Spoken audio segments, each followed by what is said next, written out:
Hello, I'm Terrence McNally, and welcome to today's podcast. I recently interviewed longtime reporters Don Barlett and James Steele regarding their new book, The Betrayal of the American Dream, looking at the relentless economic, financial, and governmental process over the last almost 40 years to enrich the largest corporations and richest individuals at the expense of the middle class. Today, I will talk with Pulitzer Prize winner HEDRICK SMITH, another wise and experienced reporter with a long-term perspective about his newest book, Who Stole the American Dream. And I don't think it's a coincidence, nor do I think it's redundant to turn so soon to the same questions being pursued by another savvy journalist. HEDRICK SMITH had already won a Pulitzer by 1973, the year that the post-World War II boom for the middle class began to wane. Real wages for all Americans had risen pretty consistently from the war years, and have done so almost not at all ever since. I point this out to highlight the fact that Smith has witnessed firsthand the rise and long fall of the middle class and brings that experience to this book and to this conversation. HEDRICK SMITH is a best-selling author, Pulitzer Prize-winning reporter, and Emmy Award-winning producer. His books The Russians and The Power Game were critically acclaimed bestsellers and are widely used in college courses today.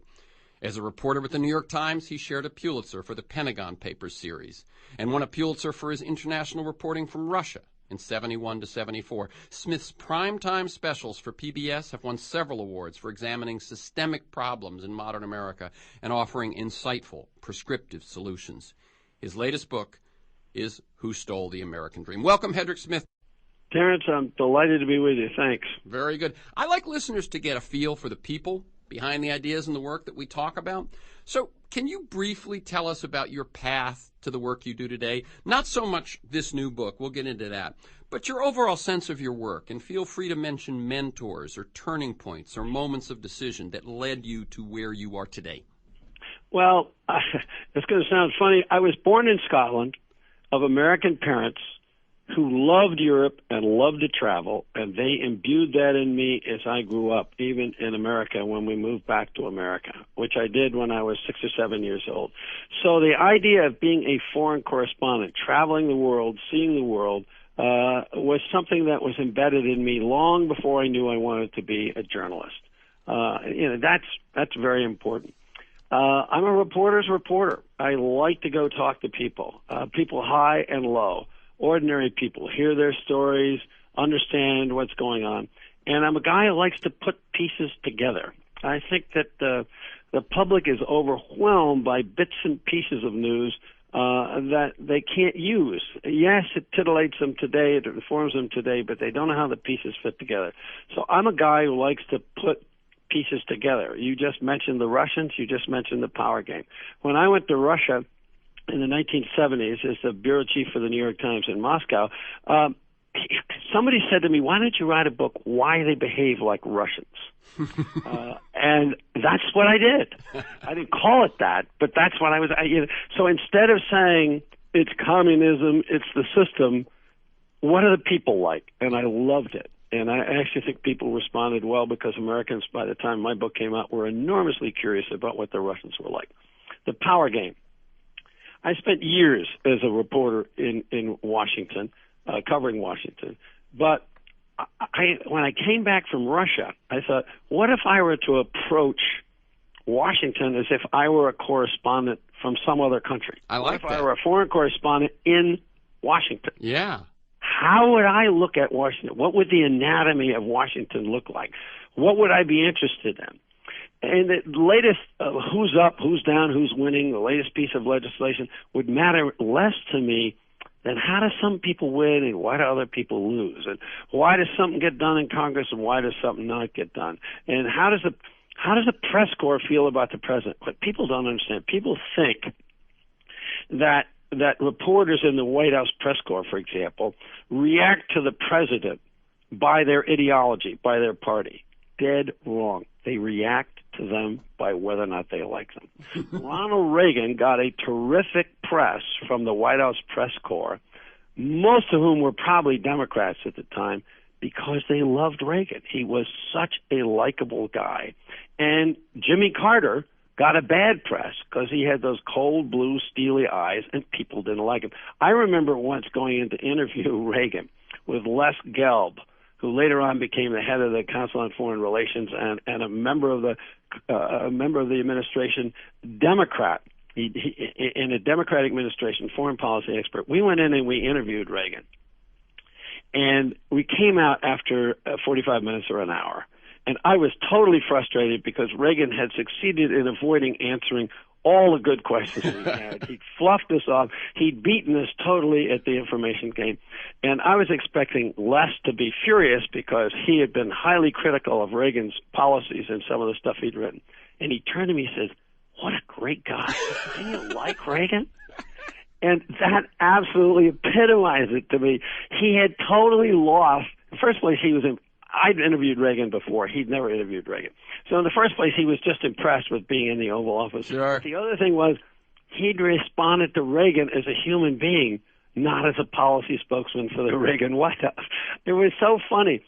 So I'm fascinated by the way these things work, and I like to try to put it together. So that leads to where this book is. I was trying to put together a story. I'm a reporter. I'm trying to answer questions and put together the story. Oh, but also, can you talk a little bit about, because you've made such a part of your career, the work on documentaries.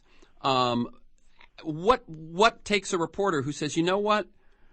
I want to put this in an hour-long PBS special. I want to put this in a 4-segment PBS miniseries. What was that about? Well, what happened was I'd spent 30 wonderful years working for the New York Times, and before that, working for United Press International. I covered some of the best stories in the world. I covered the Civil Rights Movement. I covered the Vietnam War.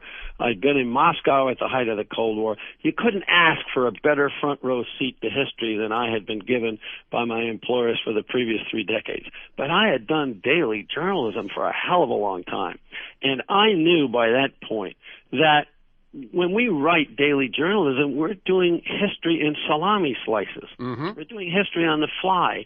There are gaps in your reporting. You know you haven't finished it all. You know there's stories you've missed. You know there's stuff you'd like to be able to put together and explain better. So when I got into the documentary business, I saw that as the opportunity. Those documentaries, by the way, I got into the documentary business literally through book writing. And there are important similarities there. There's a similarity is this. An hour-long documentary, like a book, has to have an architecture. If you're doing a 2-minute story or you're doing a one-day piece, you can spot the lead, you can spot the highlights, you can write it quickly and get it done. If you're going to write a book, it's like designing a house or designing a building. There's got to be a front door, there's got to be a living room, there's got to be a dining room and a kitchen and a back room and a yard and bedrooms upstairs. It's all got to fit together. It's got to have a flow. It's got to have an architecture. Well, the same thing is true of a book, and it's also true of a long-form documentary. That documentary, every 4 or 5 minutes, has got to be teaching you something you didn't know. It's constantly got to be peeling one more layer off the onion. And that's a great challenge, and it's really interesting. And I'd moved in that direction when I was working at the New York Times. I was writing more and more magazine articles, 5,000 words instead of 800 words. I was taking 6 weeks or 3 weeks to report them. And I just had the urge to do things in greater depth. Yeah. To be able to do them more in the round. And I'd done the other. I'd had a lot of fun doing it, no complaints about it. I was just ready for another stage in my career, for more growth. And so what I did, actually, was I wrote the book, The Power Game, How Washington Works. And then somebody came to me from PBS and said, why didn't you work with a producer, a guy named Phil Burton, who's a wonderful producer, sadly has passed away now, but wonderful producer for CBS Reports for a long time. He's got an idea for doing some documentaries on Washington and how power works in Washington. He said he's talking to the people up at the Kennedy School at Harvard. He's going to do a 13-part series. So I talked to him. He said, I'm going to do 13. I said, so why are you doing a 13-part series? Well, it's academic, and there are 13 weeks in an academic term. And I'm going to do one story on each of the 13 departments of the federal government. The Department of Housing, Department of Transportation, Department of Education. I said, oh, my God, why are you going to do that? It's going to be terribly boring. He said, why? I said, because they're all the same except for the Pentagon and the Justice Department. They all operate the same way. They all operate through iron triangles. They have certain influence groups that affect the legislation, certain committees, and so on. So if you understand one of them, you understand the others. The only thing that changes is the subject and the players. He said, so what would you do? Well, I take it apart and try to analyze, what works in Congress, what works on the Hill, what works in the White House. I'd analyze the coalition game, how you put political coalitions together. I'd analyze the agenda game, how you get agendas in front of the public and in front of the media. I'd analyze the media game. Oh, he said, that sounds interesting. He said, where can I find that out? I'm writing a book about that. Oh, he said, oh, I'd love that. When's the book coming out? I said, well, it's going to take me 6 months or more. I've already been writing on it. He said, I can't wait that long. I said, go do the Justice Department. I'm not going to do the Justice Department. Justice Department is different from any other department. Sure. And the Pentagon. I said, so go do the Justice Department with Fred Graham, who was then the Justice Department correspondent for the New York Times. That's exactly what he did. 6 months later, we formed a partnership, and we put together a book based on my book, The Power Game. We did a 4-part PBS series, and it was great because it introduced me to television. I said, in long-form television, I said, wow, this is fun. I got to do this. The next thing I did was Gorbachev's USSR, Perestroika, 4 hours on that. And then I said, well, I'm going to set up my own company and make documentaries. So it was a very natural kind of development. It was just a reporter happily continuing to grow. I mean, to me, the greatest fun of being a reporter is that you're constantly learning something. If you're repeating yourself, time to move on. Exactly. Get somewhere else. Let me tell people, I'm Terrence McNally, and I'm speaking with HEDRICK SMITH. We're going to talk about his new book, Who Stole the American Dream. Right now, we're talking about some of his career that has led up to that.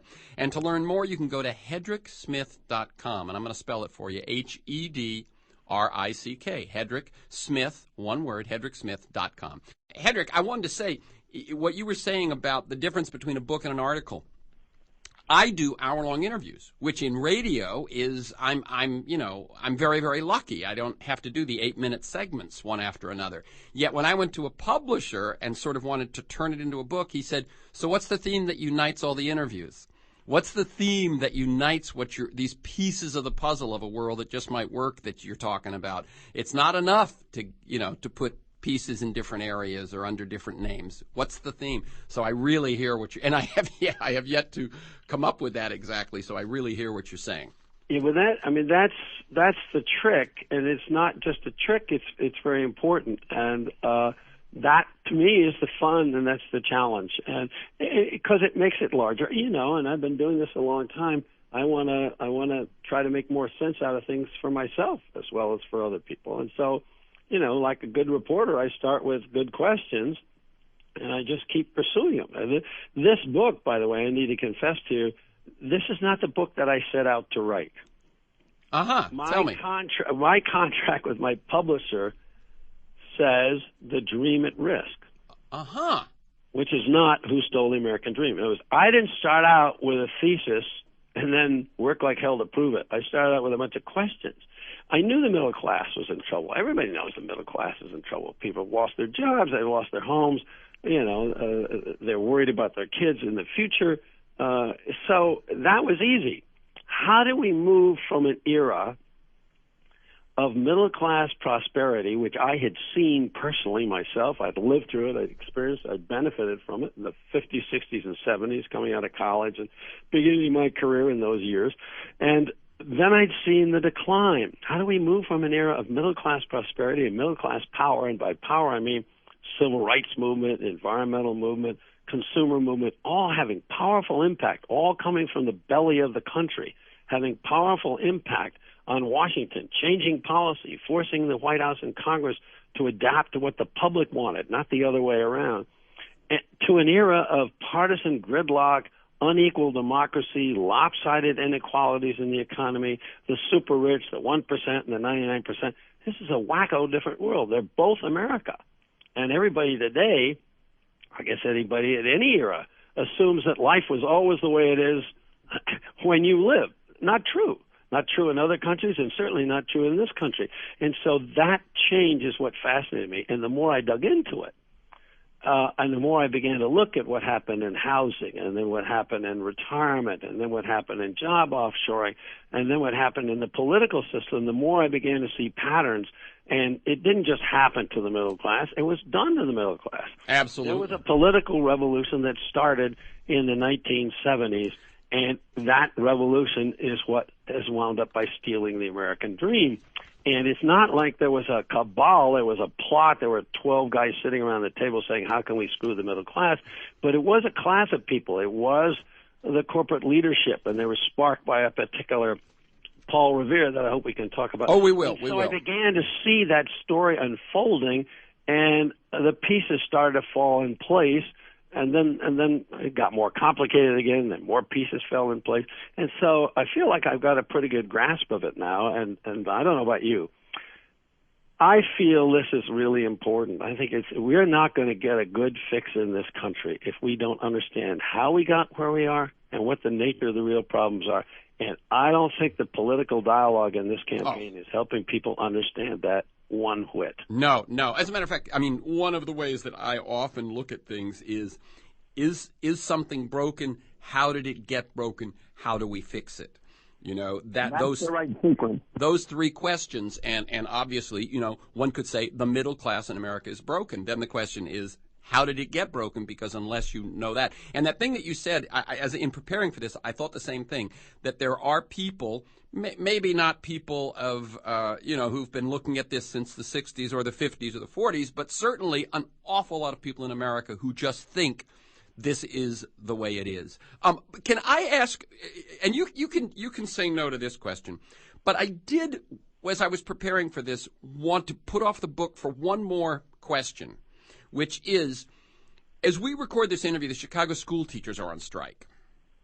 And it seems to be over testing and evaluation as much as money. You've focused a lot of your attention on education. You did PBS specials, Challenge to America in 94, Surviving the Bottom Line in 98, Making Schools Work in 2005.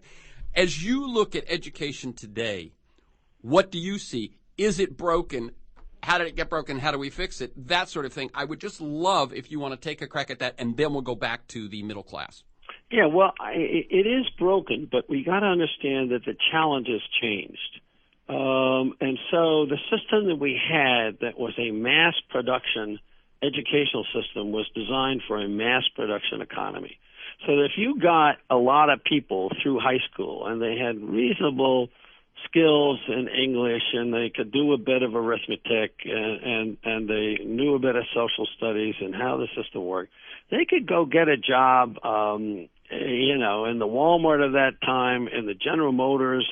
They could do all kinds of work. They could come out of high school without an advanced education, without understanding high technology or computerized equipment and that kind of stuff, and move into the economy of the time without needing a lot of specialized education. Now, fast forward 30 years. If you want to be a health worker in America, you better be able to not only understand how the computer works, but how to do statistical analysis, because you're going to have to record people's EKGs or their blood pressure. I mean, being a health technician today is more complicated than it was 30 or 40 years ago, where the technology and the health system requires it. Same thing is true in industry. You better be able to do CAD/CAM, computer-aided design, computer-aided manufacturing. It's required more. If you're going to be a Bell telephone line engineer and go out and repair telephone lines, you've got to understand how the digital world works, and that's a different math than the earlier math. I mean, so the demand on the public educational system and the level of education you got to be able to compete with is much higher. And you're competing now. You're not competing. West High is not competing with South High. Right. West High is competing with Toyota City. It's competing with Copenhagen High. It's competing with Hamburg High. And let me tell you, those educational systems around the world are better than ours. It's embarrassing, but they're better than ours. They do a much better job, teaching the fundamentals, demanding the fundamentals, and pushing people. And Americans basically want to complain about their educational system, but they don't want to do something about it. The minute you say there's something wrong with our local school system, unless there's a fight over the superintendent that people don't like, they basically say, well, yeah, there's a problem in the American educational system, but ours is fine. Right. Or we're doing okay in Indiana. I don't want the federal government coming in here and telling us what to do. Federal government shouldn't be telling you what to do. But you in Indiana, or you in California, or you in Texas, or you in Connecticut, you don't know what they're teaching in 10th grade biology in Tokyo, or in Beijing, or in Hamburg, or in Stockholm. And if you don't know that, you don't know what is world competitive biology high school teaching. And that's where the federal government can help you. And people are resistant to that. They want local control, and they don't want to have to adjust to the global standards. So we're broken in that sense. That's, I mean, what I find... We've got to get much more global in our educational thinking, or we're going to continue to fall behind. No, that's very interesting, because when people talk, we cherish education is a local thing. It's one of the last things that sort of is local, right? And yet, usually people think it's local versus state or local versus federal. What you're saying is it's local versus global. Absolutely. And so if you're going to be honest about what's best for your kid. I've looked at I don't want to get away from this subject in a minute, but I've looked at high school physics and biology and science in places like Philadelphia and Hartford and so forth, and it is not as tough as it is in Munich, or as tough as it is in Copenhagen, or as tough as it is in Singapore, or as tough as it is, believe it or not, in Beijing and Shanghai, where I've actually filmed in schools. We're behind them. We're not as tough in what we demand, and if we don't get with it, our kids are not going to have a secure economic future. I mean, this, in a way, the education crisis is tomorrow's middle-class crisis, right? It's today's middle-class crisis. Sorry, it's not tomorrow's. Yeah, I mean, there are a lot of middle-class crises, and I hope we can get to health care and retirement and issues like that, offshoring and whatnot as well. But it's today. It's not tomorrow. It's with us. We got to do everything smarter, but we've also got to get back to working together. We're still fighting each other as if we had the luxury of doing that. We don't have that anymore. Right. This is the voice of HEDRICK SMITH. We're talking about the middle class. We're talking about his book, Who Stole the American Dream. And to learn more, go to HEDRICK SMITH, one word, HEDRICK, Smith.com. One last thing on education before we move. So what should listeners do? Where can they, I mean, you've set it up as a very different challenge than you usually hear. You usually hear it's about standards, it's about testing, it's about those things, which all seem to be fights between different governments or unions and so on, when in fact America is hurting and needs a much bigger picture. Where can listeners learn more, and how could they get involved? Well, I've presented a challenging picture, but if you go to look at our documentary, Making Schools Work, that is entirely devoted to 7 models of effective education, either at the school level or at the district level. And I didn't do any examples of individual schools with great superintendents or great principals or inspiring teachers. I insisted that absolutely every example we used be working in at least 100 schools so it can be replicated. You can't get genius educators into every school. Right. You've got to have some kind of system that works everywhere. And so that's what we did. We went for those, and I can tell you the 7 models that I picked at that time reached over 2 million kids. If those 7 models can work for those 2 million kids, there are models out there. So the first thing that Americans need to do is to get rid of NIH, not invented here. They got to get rid of the notion that their school system is going to come up with a perfect solution at home, and don't tell us anybody else how to do it. We don't have time for that. We have got to go get the best models, the best examples, the best work that we can find anywhere in the country or anywhere else in the world. Okay, Hedrick, if people want to get a hold of that documentary, Making Schools Work, can they go to your website to find it? Yeah, they can go to our website, but probably the best thing to do is just send us an email, hsmithprod, HSMITHPROD, @gmail.com. That's for HEDRICK SMITH Productions. Just get in touch with us directly, and we can give them a hand. There's an outfit that distributes this stuff, but it's easier if they get in touch with us, and we can pass the word on. Very good. Okay, so that's Making Schools Work, made in 2005, but as he said, 7 models that work.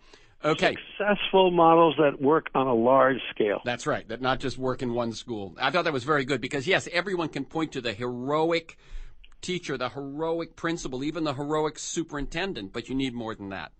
Okay, let's shift. As I pointed out in my introduction, you've been looking at the issues that you talk about in the book, Who Stole the American Dream, for a long time. As you said, you experienced, as I did, the thriving middle class. What did you learn in researching and writing this book that surprised you? I got to tell you, it's embarrassing. It's embarrassing. You know, I mean, I'm a pretty good reporter. At least I think of myself as a pretty good reporter, and apparently some other people did because they gave me a few prizes. But I really missed some very important stuff in the late 70s. I missed the fact that the Congress of 1978 was the pivotal Congress, the watershed Congress where the changes really started, even before Reagan. So it was under Jimmy Carter, with the Democrats in control of both houses of Congress. But more importantly, I missed, and so did every reporter that I know, I never saw anybody write this up. It didn't really emerge until years later. Lewis Powell, who became a Supreme Court justice appointed by Richard Nixon in the end of 1971. I think he actually didn't sit on the court until the beginning of 1972. Sat on the court for the next 16, 17 years, was sometimes a bridging force that pulled arch conservatives and the moderates and liberals on the court together. Lewis Powell was a big corporate attorney, a member of the Virginia aristocracy, spoke with a tidewater drawl, was a very modest, self-effacing man. In fact, when people used to run into him in the court, they thought he might be one of the custodians. He didn't have a black robe on when he was walking around the court building, and so people misunderstood who he was. Lewis Powell was the Paul Revere. Mm-hmm. He was a corporate attorney. He was the Paul Revere for a political revolution that I believe had a major hand in stealing the American dream. Powell believed, and he wrote an essay called the Powell Memorandum in August of 1971, in which he said the American free enterprise system is under assault. It's under assault in academia. It's under assault from Ralph Nader and the consumer movement. It's under assault from the government, with all the new regulatory agencies like the Environmental Protection Agency, the Occupational Safety and Health Administration, the Mine Safety Board, all Traffic Safety Commission. By the way, all of those formed by Richard Nixon, that's right, the Republican president. The irony of history that this guy was furious, not at Lyndon Johnson, the Democrat. He never uses Nixon's name, but it's Nixon's actions that provoked him. Anyway, he writes this essay.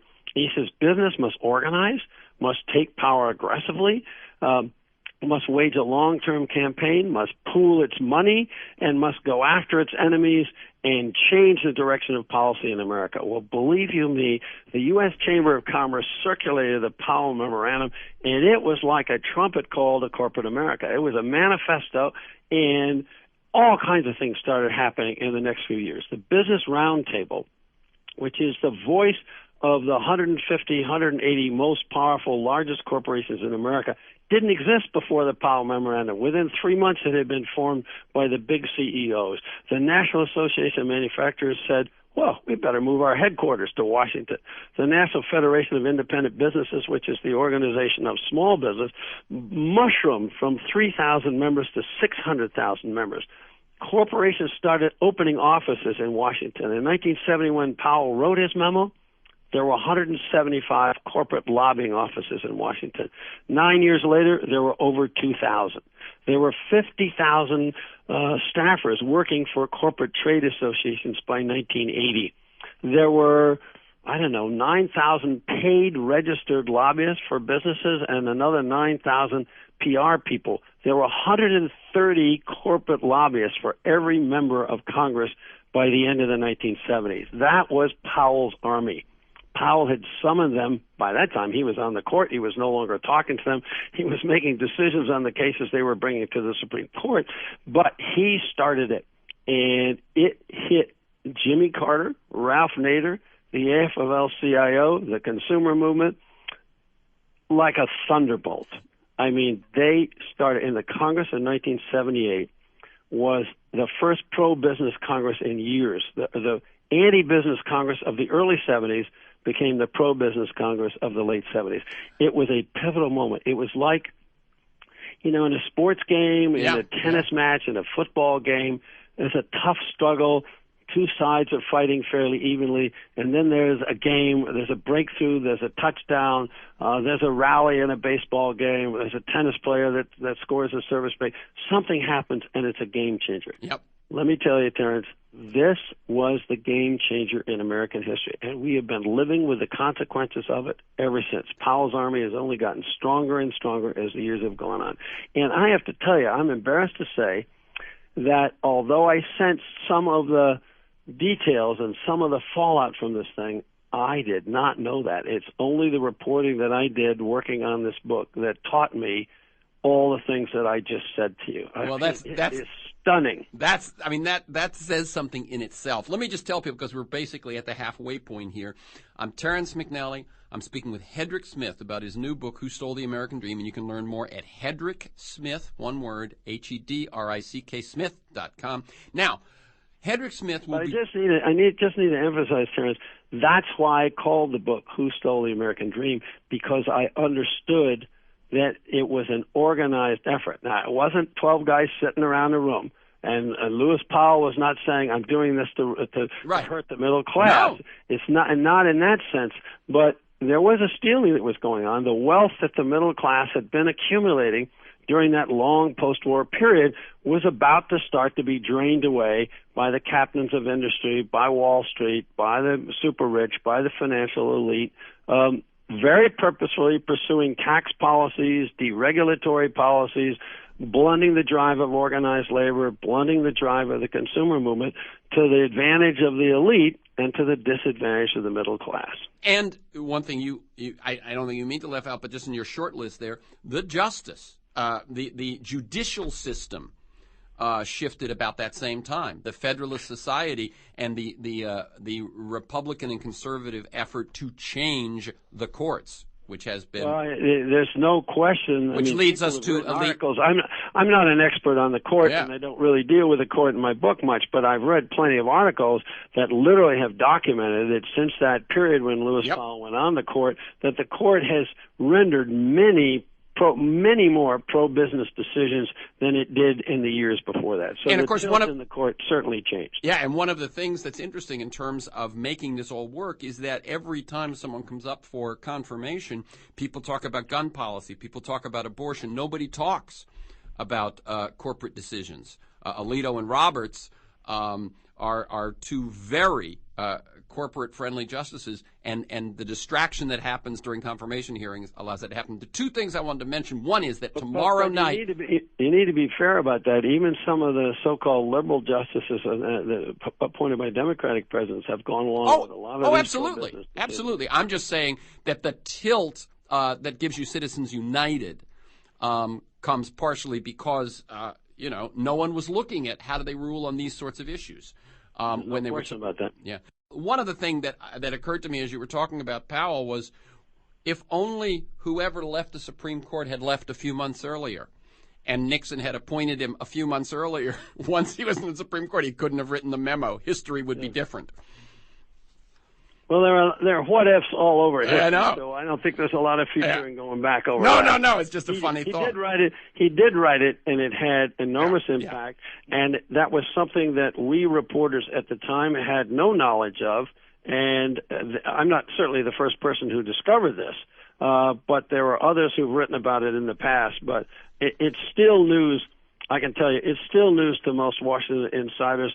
I talked to a bunch of Washington biggie reporters and editors and so forth at an event just a few days ago, and it was a surprise to virtually every single one of them. Oh, my God. That surprises me, okay?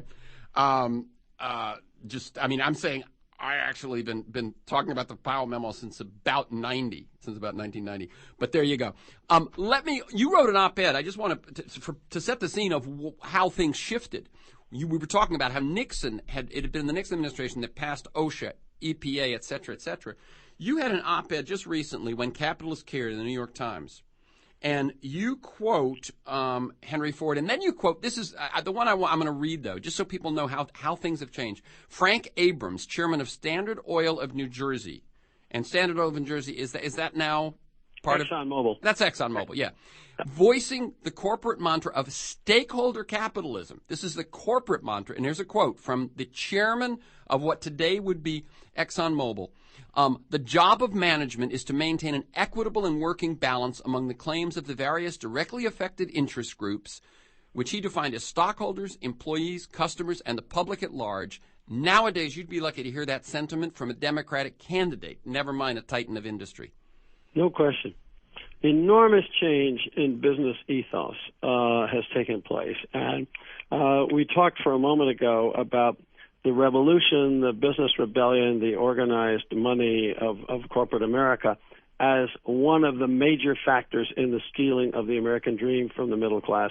The other major factor was what I call wedge economics. That is, economics that divide the profits and gains of the company and of the nation as a whole, but particularly of the company, from the standard of living, the wages of middle class, of average people. And we're not just talking here factory workers. We're talking salespeople. We're talking real estate agents. We're talking, computer programmers. We're talking health workers. The broad middle band in America. Wedge economics started to come in the late 70s, and you begin to see the ideas, the thinking of corporate America changing. Jack Welch, who was the CEO of General Electric, yeah. From, I forget when, it's somewhere in the mid-'80s up until about 2000, was a totally different guy in his thinking from the guy who immediately preceded him, named Reginald Jones. Reginald Jones believed exactly what you just read from the guy who was the head of Standard Oil of New Jersey, that you had to practice stakeholder capitalism, that the success of your company, General Electric, depended on having happy workers who had a good, secure economic situation, a promising future, and shared benefits from the gains of American industry and the American economy. Jack Welch was cut it to the bone. There's no such thing as loyalty to the employee or loyalty to the company. All I want to do is deliver shareholder return, which means I'm worried about what Wall Street thinks about me as a CEO. Am I making enough money? Am I squeezing enough profit out of here? And can I run the stock price up? Because if I run the stock price up, the owners will make more money, and I will make more money from the stock options I'm going to get. That's a completely different view. In the old days, they didn't think you should take stocks from the company other than just buy it openly the same way an ordinary stockholder would, because they said that smacked of insider trading. Really interesting insight. Obviously, if you're inside the company and you know the company's about to come out with a new product, or it's just about to build a new plant, or conversely, it's in trouble, you know when to invest. So you do have inside information. And so they thought it was improper to take advantage of that. So their main pay was their salary and their bonuses, much more modest than the payoff from stock options, which is a manipulated casino game that we can take a look at if you want. But it's just unbelievable how much corruption there is in that game. And when the notion of giving CEOs and big executives stock options came in, it was heralded as it would link their earnings more closely to performance, and thus be a better way than just paying them, what you thought they deserved. Yeah, the idea was generated by Mike Jensen, an assistant professor of business in the Harvard Business School, and another guy at Rochester University. And the idea, they called it pay for performance. They were saying that there's a difference between the outlook and the incentives for a CEO from the owners. They're not necessarily after the same thing, but in order to align those interests to help the shareholders, why don't we pay the CEO more stock? Well, what they didn't reckon on, and eventually Jensen finally saw how the CEOs could manipulate this and game the market and talk up the stock price and cash in and make money, change the dates on their stock options in order to cheat the system, to guarantee themselves money. They weren't like stockholders at all. They're completely different. Jensen finally said it's managerial heroin. They're addicted to the stock options, and for good reason. I mean, people became 100 millionaires, and some of them became billionaires. I mean, Larry Ellison at Oracle in 1 year walked away with $700 million in 1 year. Michael Eisner at Disney, I think, got about $400 million one year, and Sandy Weil at Citigroup had several years in which he made like between $150 million and $250 million a year.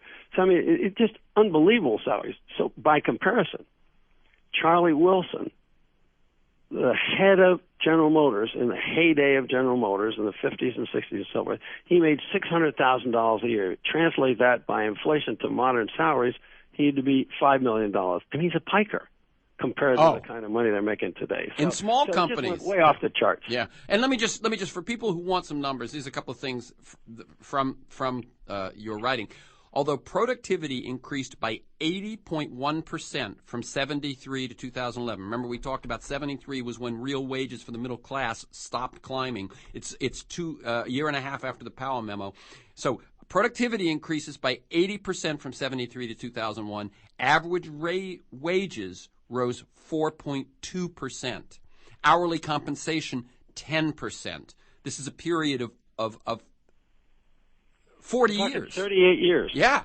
And then 38 years. And the Census Bureau comes out in 2011, says the average male worker's hourly pay adjusted for inflation was the same or slightly lower in 2011 than in 1978. So you got 30 years of going nowhere, while the CEO and executive pay and Wall Street earnings are going through the roof.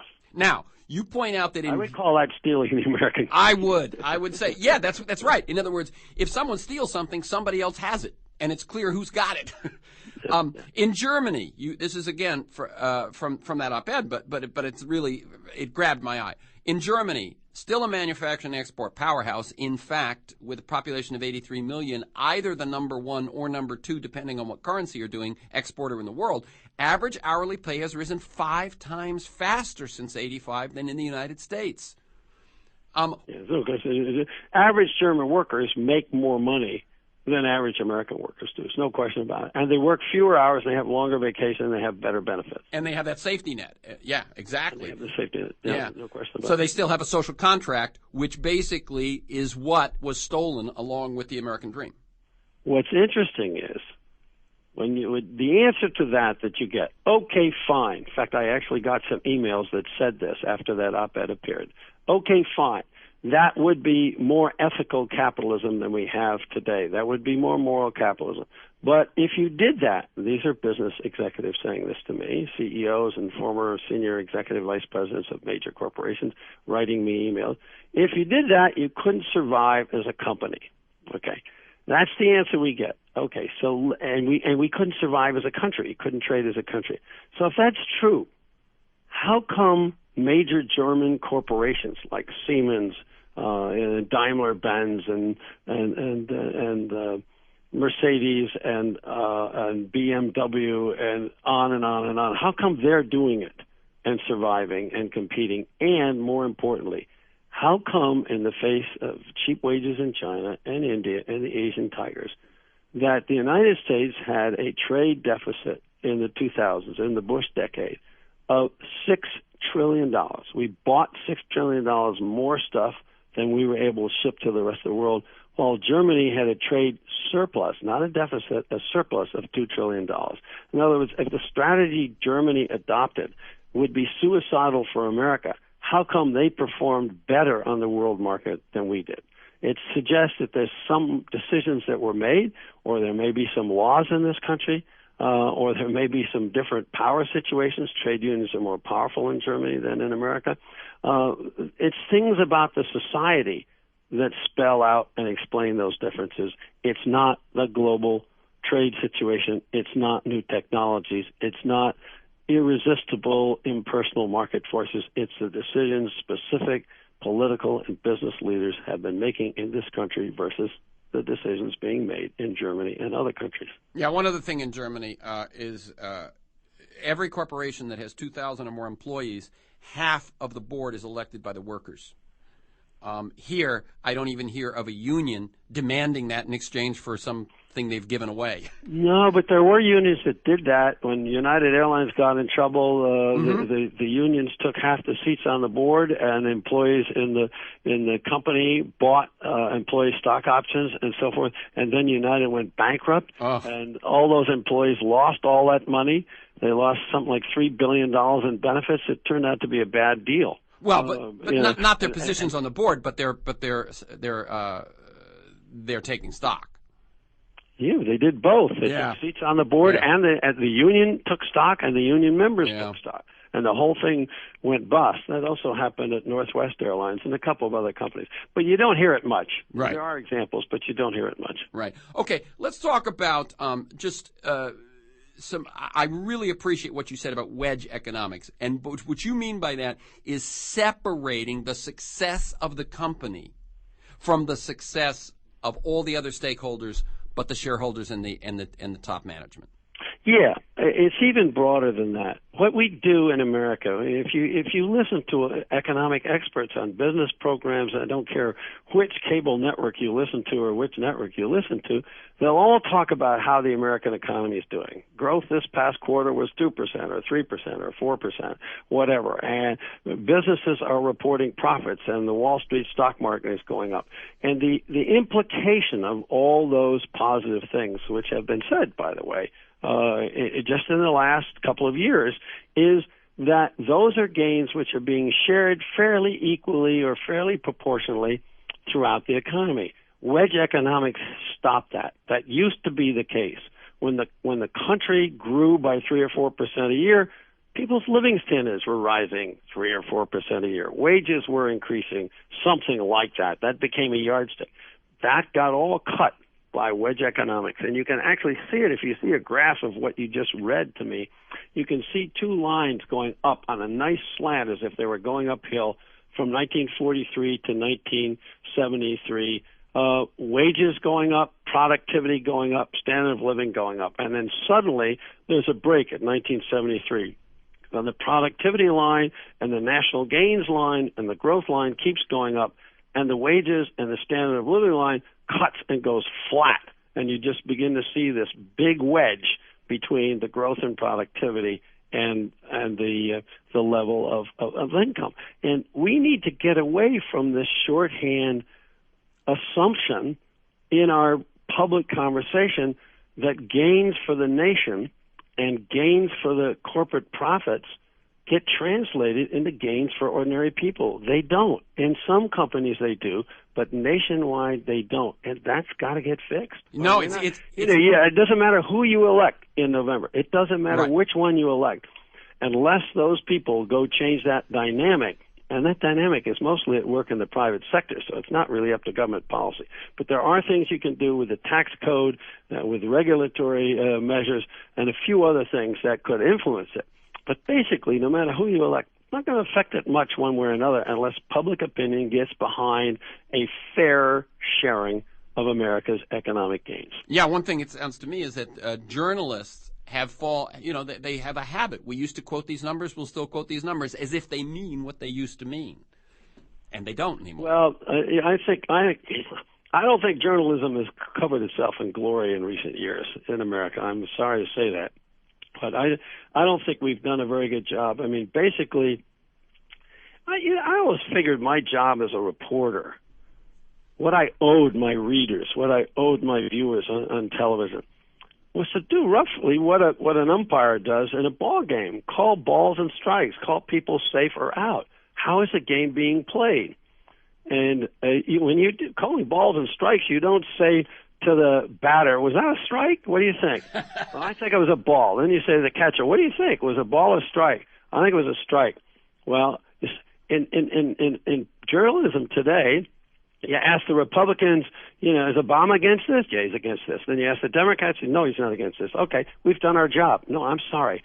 There are some things that are a matter of opinion, but there are a lot of things that are a matter of fact, and our job as umpires is at least put the facts on the table and let the people make their decision. That's our job, and I don't think as a collection of journalists we've done a very good job of that, particularly in the last 10 or 15 years. It used to be more of a commitment, I think, years ago, to say, sorry, You can say lower taxes will bring more growth, but the historical record shows the growth was better when maximum taxes under Eisenhower were 92% and 70% under Kennedy than when they were 35% under George W. Bush. That's not disputable. You can say what you want about lowering taxes, but the historical record is there.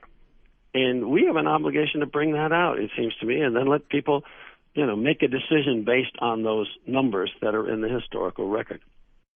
You had another op-ed recently that I find really important at this point in this conversation, and that was the one about public will, public protest on the anniversary of the March on Washington in '63. And I'm just going to read a quote you say. There were 200,000 civil rights advocates march on Washington peacefully. There is a lesson for us today in that scene, a lesson not just from the March on Washington, but from other populist movements of the 60s and 70s. These were manifestations of people power, of the political power of average Americans to shape public policy and make government work for ordinary citizens, not just for the financial elite and the political establishment. Not so today. Most Americans feel powerless. They've become disenchanted, disengaged, and effectively disenfranchised. The telling insight of populist organizer Ernie Cortez, not only does power corrupt, but powerlessness also corrupts. Talk about that. Both what I'm asking you is, what happened and how do we change that? Well, those are jackpot questions. So I'm glad they're coming at the end and not at the beginning of our conversation. People forget that ordinary Americans had an enormous influence and an enormous impact on policymakers in Washington for 20, 25 years, whether it was the civil rights movement demanding civil rights laws and voting rights, or the environmental movement demanding protection against pollution, or the consumer movement demanding better labeling, more honest labeling of products and safer products and so forth, or the Vietnam War, anti-war movement pushing to end the war, the labor movement just pushing for a higher standard of living and better conditions for labor union members, but actually for the middle class as a whole. A lot was achieved, and we've become so despondent. We've lost our civic faith, and that comment of Ernie Cortez, that powerlessness corrupts, it seems to me is absolutely profound. He's talking about that famous saying of Lord Acton, power corrupts, absolute power corrupts absolutely. But what he's saying is the feeling of being unable to affect your government, having no power in the hands of the people, that Washington pays no attention and there's nothing you can do about it, absolutely corrupts the very core of our democracy. Imagine how different the battles in Congress would have been in 2009 and 2010 if 10,000 people who had foreclosed out of their homes by banks that were just got bailed out by taxpayers had gone and camped on the mall in Washington, as, by the way, people did during the Depression in the 1930s, and said, we aren't leaving until you lawmakers require the banks that got the taxpayer bailout for the banks themselves to bail out the homeowners that are stuck in these underwater homes with high bubble-era interest rates and are a drag on the whole economy. I mean, the whole dynamic would have been different. Frankly, I kept sitting there as a reporter who had covered and watched all these demonstrations in the 60s and 70s, waiting for the people to show up. You know, the first people that showed up were the Occupy people a couple of years later in Wall Street and elsewhere around the country, and it didn't have the same impact as if actually middle-class folks who were being shoved out of their homes had said, hey, wait a minute, this isn't fair. You know, we're willing to pay our mortgage, but this is an unreasonable mortgage, and we're trapped in a house that's worth less than what we owe. We can't afford the mortgage. We're trying to meet the payments, and the bank won't even listen to us when we say, how about giving us a loan at a lower interest rate? So, I mean, I don't know how we're going to get there. I think the only way we're going to get there is when people finally get angry enough and conclude that all the promises the politicians are making aren't going to work unless there's people power forcing Washington to respond to a genuine middle-class agenda. I mean, our history shows that it can happen. It can, they're saying positively, it can happen when I'm absolutely when the middle class can happen. It has happened. It's happened repeatedly. It's happened in one sphere after another. It's not like there was one successful movement. I'm talking here about 5 or 6 different movements in different areas of policy, all of which had powerful impact and had impact on politicians who actually disagreed with the movements, but they understood that they'd better go along with the political tide from the public. Yeah. I mean, Richard Nixon was no environmentalist. He passed a lot of environmental legislation. He did it because it was practical politics. Exactly. Okay, we've got to leave it at there, and we will be waiting for those people to show up, and we'll be waiting to see what Occupy does. Their anniversary is also tomorrow night, the first anniversary of when they first occupied Wall Street. So we'll see what happens if it can be reborn and if it makes a difference. Again, if we wait to see what happens, it won't happen. We have to decide that we're going to do it ourselves. Excellent. That's the words of HEDRICK SMITH. The book is Who Stole the American Dream. The website is hedricksmith.com. That's HEDRICK Smith. You can listen to this week's conversation and many others anytime of the week by linking to the podcast. You can sign up to have it delivered to you weekly. You can do both of those things at my site or at iTunes. My site is Terrence McNally, TERRENCE, McNally, MCNALLY.net, or A World That Just Might Work. They're the same website. If you want to receive my weekly email announcement telling you who's going to be on, what we're going to talk about, and 2 or 3 articles to give you background on the issues, you can do that at my site or email me at TEMcNally, TEMCNALLY at mac.com. You can also check out Freeform with Terrence McNally on Facebook. You can follow me on Twitter at McNallyTerrence. Finally, thank you to HEDRICK SMITH. Keep up the good work. Thanks so much. Enjoyed being with you. Okay.